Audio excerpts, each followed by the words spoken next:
Agent.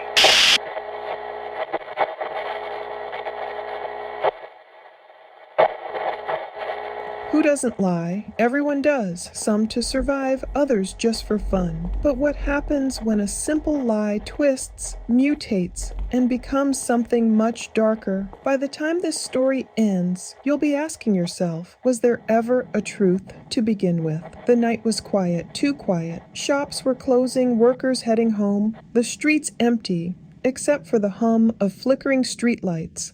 A night like any other, until she vanished. No sound, no struggle, just gone. The night swallowed her whole, leaving behind nothing. No signs, no answers. Just an empty space where she used to be. Her friends had gone out together, laughed, drank, made memories, and one by one, they returned home, all except her. She was the only one who never made it back. Time moved on as if nothing had happened, but by morning, everything had changed. This wasn't New York. It wasn't some big city where people slip through the cracks. This was Vetlanda, Sweden. Population 14,000, a place where everyone knows everyone. So when the news broke, it spread like wildfire, fast, relentless, impossible to ignore. Welcome to True Story. My name is Jordan, and I promise you, this case is deeper than you think. Stay with me, hit subscribe, because after this, you'll never look at small towns the same way again.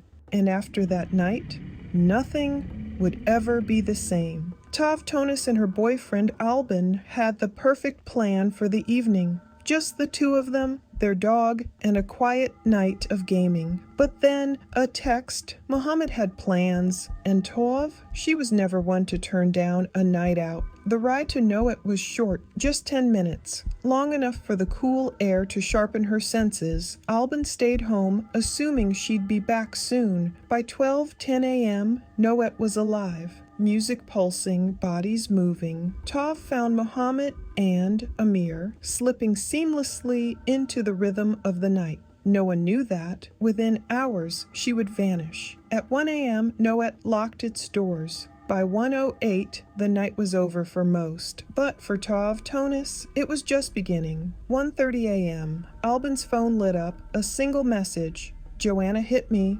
That was it. The last thing he would ever receive from her. His heart pounded as he dialed. The call connected. No panic, no hesitation. I'm somewhere, I'll explain later. No fear, no remorse, just flat, final. 1:49 a.m. He called again. She picked up, voice steady, unshaken. I'm going to Joanna's. A mistake. Albin knew it. He felt it. Through the receiver he could hear them. Joanna, Maya, the tension in the air. He warned Tov to be careful. She didn't call back. By morning, the silence was unbearable. 5:46 a.m. Albin called, no answer. 5:53 a.m. He tried Joanna, nothing. And that's when the fear set in. Something was wrong.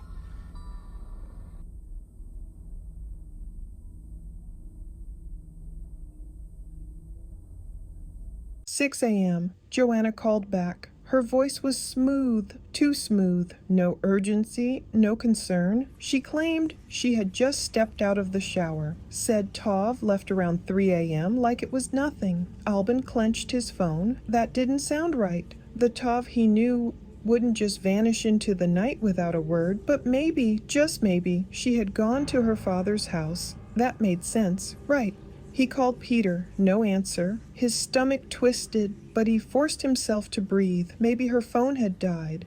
Maybe she crashed at some after party, curled up on someone's couch. It had to be fine. But when he woke up hours later, the world was still frozen in the same unsettling silence. No texts, no calls, no Tov, and deep down, something told him she wasn't coming back. Worse, Peter confirmed she hadn't been with him either. Now the feeling in Albin's stomach turned from worry to dread. At 9:53 a.m., he called Joanna again. Another 5-minute conversation. Same story. Then Peter made a discovery. Tov's bike, abandoned, just 100 to 200 meters from Joanna's apartment. Unlocked, the basket empty, but Tov gone. By 4:19 p.m., reality had set in. Hours of searching had turned up nothing. There was only one thing left to do: file a missing persons report. Tov was well known in Vetlanda. 160 centimeters, red curls, just her phone and credit card on her. Now she was a missing person. She'd taken a sabbatical, but rumors spread.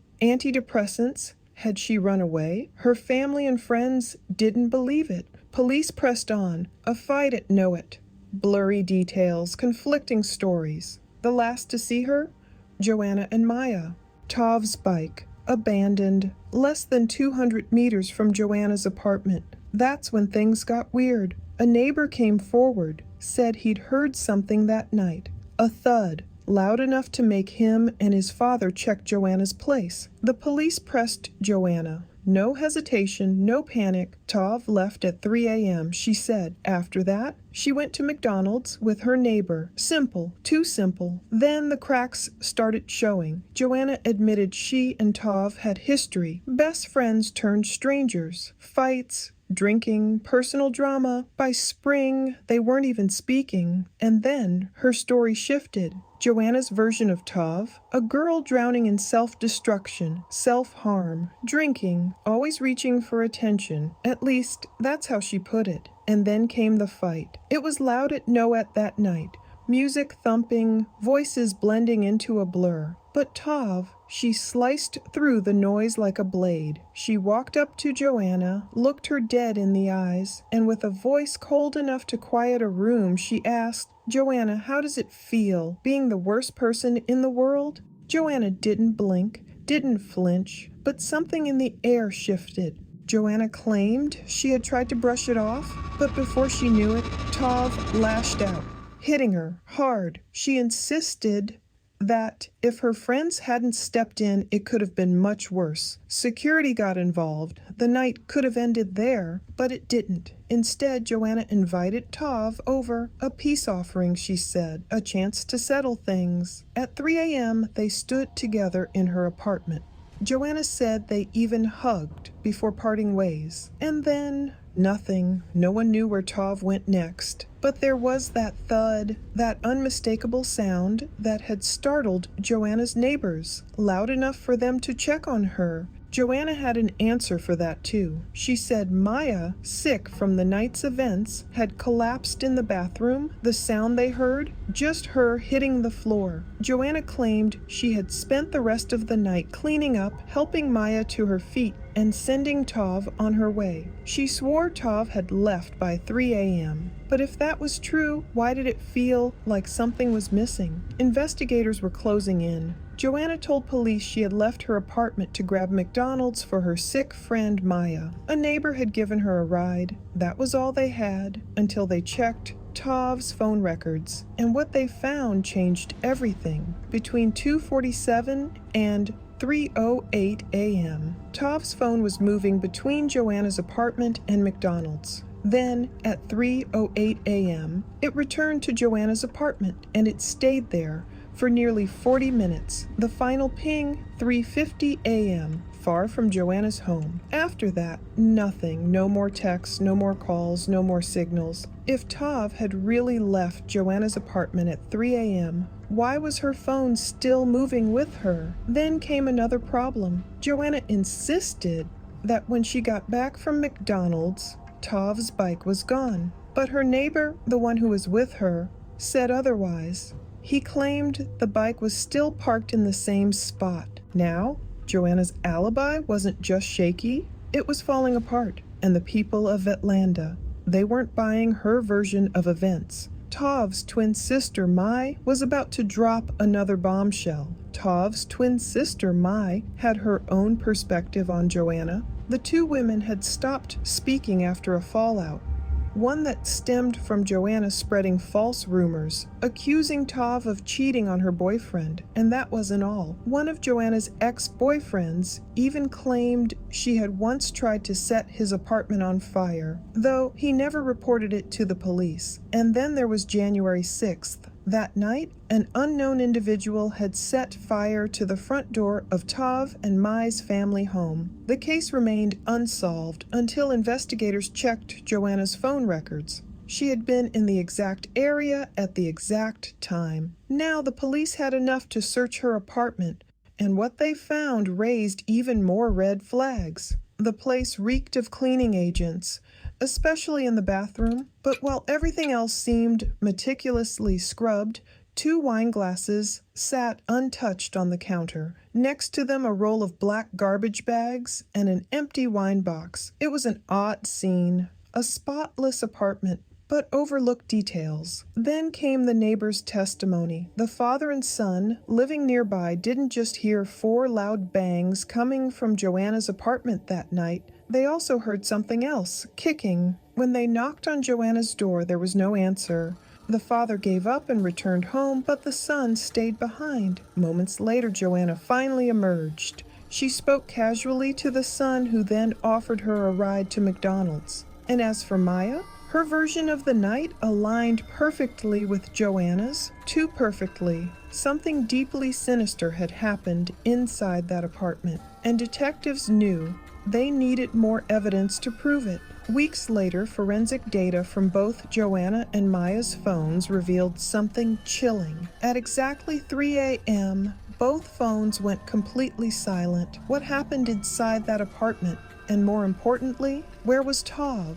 At 4 a.m., Joanna's phone flickered back to life. Maya's dead silent. Not until 5:22 a.m. did her phone come back online. And then, the first real break in the case, Joanna's phone had pinged in a forest east of Atlanta between 4:25 and 4:50 a.m. A quiet, isolated stretch of land. Police didn't hesitate. With search dogs in tow, officers combed through the underbrush. Then they saw it, a pair of feet sticking out from the ground near the road. As they approached, the truth became undeniable. A partially burned body, flat on its back, motionless. Tov had finally been found, and near her, garbage bags, torn bed sheets, the same kind found in Joanna's apartment. And Joanna, she had left a trail. October 16th, CCTV footage captured her making a very specific purchase. 3 bottles of lighter fluid, 3 packs of wet wipes, a white sheet. 11:36 a.m. She paid 170 Swedish krona using her Apple wallet. Then she left. Destination, the forest, the same place Tov's body was found. When police arrested Joanna and Maya, they refused to talk. Even when confronted with phone records, surveillance footage, and forensic evidence, they denied everything. Pine needles from the crime scene were found in Joanna's bed. Maya's jacket had traces of the same. Still, Joanna stuck to her story. Now, she had a new excuse. She and Maya had gone to the forest to eat hash cake, and that's why she was hesitant to speak. But the detectives weren't looking for stories. They were looking for justice, and all the evidence pointed to one chilling truth. Tov's killer was standing right in front of them. Joanna was running out of places to hide. At first, she claimed she and Maya had eaten hash cake in the forest that night, but when detectives questioned Maya alone, she shut it down. That never happened. Joanna tried pointing the finger elsewhere, even suggesting her neighbor, the one who had driven her to McDonald's, had something to do with it. But the evidence said otherwise. Then, the damning discovery: Tov's DNA in the back seat of Joanna's car. In her bathroom, proof that Tov's body had been moved. After 2.5 months, Joanna finally cracked. But what she offered wasn't a confession, it was a story, a messy, tangled story. According to Joanna, she had invited Tov over to show off her newly renovated bathroom, but Tov had dismissed it. She brushed me off. That's when, according to Joanna, things escalated. She claimed Tov kicked her first, so she reacted. I sat on her, Joanna said. She asked, "What the hell are you doing?" Then she put her hands around my neck, so I put my hands around hers and pushed. She jerked, coughed, and then silence. Silence. That's when Joanna claimed her mind went blank. She and Maya checked for a pulse. They didn't know what they were doing. But then Joanna said something else, something that changed everything. She claimed Maya had helped, that during the struggle, Maya had held down Tov's arms, that they had killed her together, by accident, but the police weren't buying it. The coroner's report told a different truth. This wasn't a sudden, panicked reaction. The pressure on Tov's neck had been deliberate, sustained, the kind of force used when someone doesn't want their victim to breathe. And Maya? She denied everything. She wasn't part of the fight. Joanna had been caught in yet another lie. And now the truth was closing in. Maya? She refused to take the fall. She swore she had been asleep, that when she opened her eyes, Tov was already gone. No struggle, no fight, no final moments, just silence. She never held down Tov's arms. She never helped in the fight. She only moved the body because she was terrified. And then, March 27th, 2023, the trial of Joanna Johnson and Maya Hellman began. And the defense, they went bold. They claimed it was an accident, that Tov had drunk too much, that she had choked on her own vomit. But the coroner's report said otherwise. The bruising, the pressure marks, the way her arms had been pinned, held down against a flat surface. This wasn't just an accident. And then Joanna slipped. She admitted to setting Tov's body on fire. Her reason? Because she didn't want Tov to feel alone. She even claimed that Tov would have wanted it that way. The courtroom fell silent. It was disturbing, unsettling, chilling, but nothing compared to what investigators found next. Her search history, they uncovered some disturbing queries on Joanna's phone. How to murder someone discreetly. What is prison like? And Maya, her phone showed similar searches. When confronted, Joanna brushed it off. She said she was just looking for song lyrics, that she needed something to rhyme with the word discreet. But there was something even more chilling. Joanna had written a hate song about Tov and her twin sister, and in a note on her iPhone, she had reminded herself to clean her car immediately after the crime. This wasn't about rage. This wasn't about self-defense. This was premeditated. But the biggest question remained, why? This wasn't a crime that came out of nowhere. It had been boiling under the surface for a long time. There was jealousy, there was manipulation, and there was a quiet, growing hatred that would eventually turn deadly. Joanna didn't just dislike Tov, she wanted to break her. She wrote a hate song about her because words weren't enough. She spread rumors because she needed to control how others saw her. She wanted Tov isolated, alone, vulnerable, because when a person has no one left, they're easier to destroy. And then there was the fire. Back in 2018, someone set fire to Tov's family's apartment. Arson. And Joanna? Her phone records placed her near the scene. Coincidence or something more? The FBI has studied arsonists, and here's what they found. Fire isn't just a weapon, it's a message, a symbol of erasure, of dominance. It's the act of someone who wants their target to feel powerless. And Tov? She had already been under siege for months. Her reputation destroyed, her mental health strained. She took a sabbatical that year, maybe to escape. But some wars don't stop when you walk away. And Maya, she wasn't the one lighting the match, but she didn't stop it either. Psychologists call it moral disengagement, a fancy way of saying that some people can watch something terrible happen and do nothing. And Maya, she watched and she let it burn. Guilt is a funny thing. Some people feel it too much. Others, they twist their own minds until they feel nothing at all. Maya, she found a way to excuse it all away. Joanna was in charge. Joanna made the decisions. Joanna was the one who lit the fire. And if Joanna made her do it, was she really guilty at all? That's the kind of lie people tell when they don't want to face the truth. But the truth? Tov never saw it coming. She was a threat, even if she never meant to be.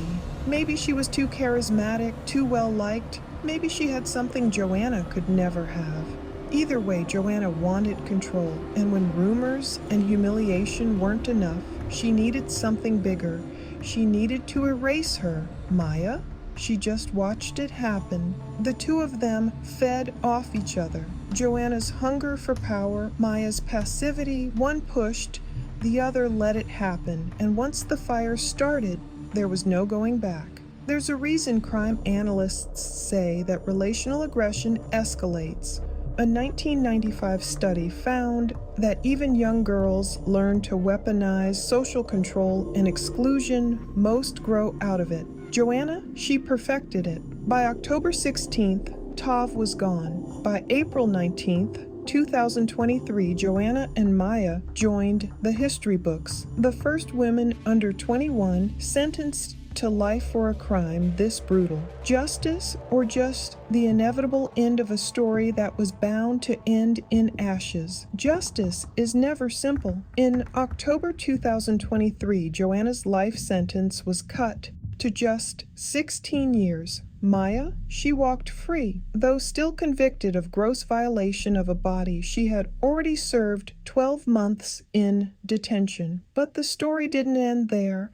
On New Year's Eve 2023, Joanna tried to escape. Her plan? To blind a guard with tweezers before anyone could raise the alarm. It failed. She was caught, transferred to another prison, and in less than 15 years, she'll be walking free. Tav never got another chance at life. Joanna will, and when that day comes, can society ever trust her again?